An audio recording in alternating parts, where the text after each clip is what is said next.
Today I'll be talking about the 1986 supernatural, kung fu, action, screwball comedy, a conglomeration of genres packed into one movie, John Carpenter's Big Trouble in Little China.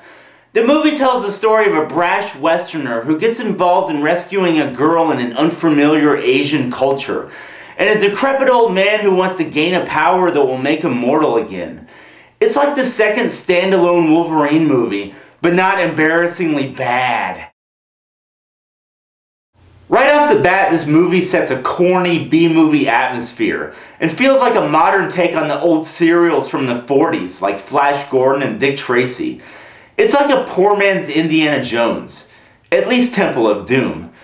Kurt Russell's character Jack Burton is a truck driver, and we don't know what he's gotten into in the past, but no matter how weird or supernatural things get, it doesn't really faze him, and he just channels his inner John Wayne and delivers one-liners like he's Duke Nukem, and believably pulls off a mullet.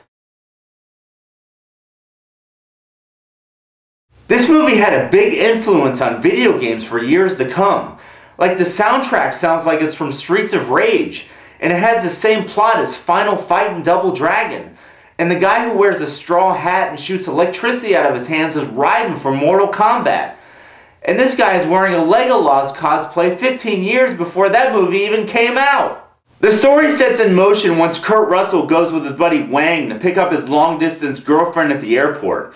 She comes out, and it's like the most surprisingly awesome episode of Catfish ever. At least if you're the guy. Then these guys show up and immediately cockblock. And this poor girl is taken to work in a brothel. Then the three Storms show up and take her back to their leader Lo Pan's underground lair to be sacrificed. James Hong gave me nightmares as a kid as a sorcerer Lo Pan. He's like a real-life Mum-Ra, and he's amazingly creepy as both incarnations of the villain. If Marvel ever wanted a real Mandarin in one of their movies, they could have given James Hong a call.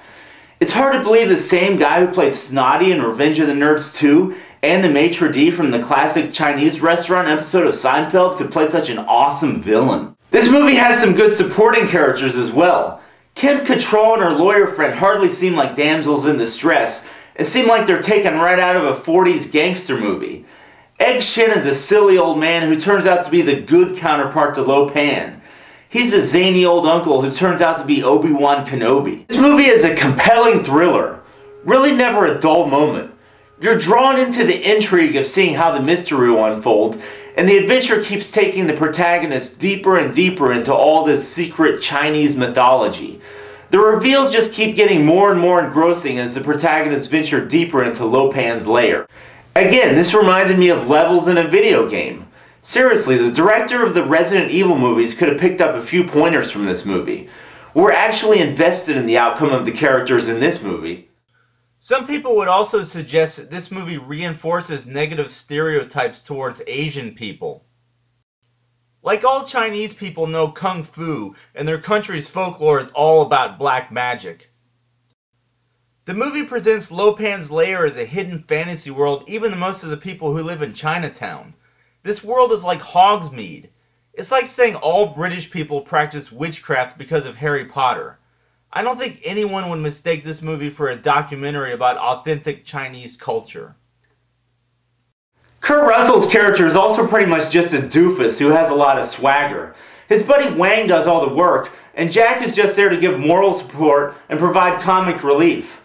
I question if his character was even right for this movie.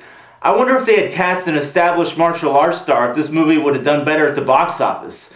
Though I think Chuck Norris would have been pretty campy in this movie. I hadn't seen this movie in many years, and I'm glad that I caught it on Netflix. Unlike most of today's big-budget summer blockbusters, this movie doesn't feel formulaic or seem like it was created with focus groups.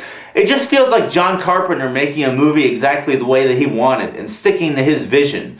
The costumes and sets all look amazing, and the fight scenes are convincing, especially for a Western film. I consider this movie a definitive cult classic, and you'll get your money's worth no matter how you watch it.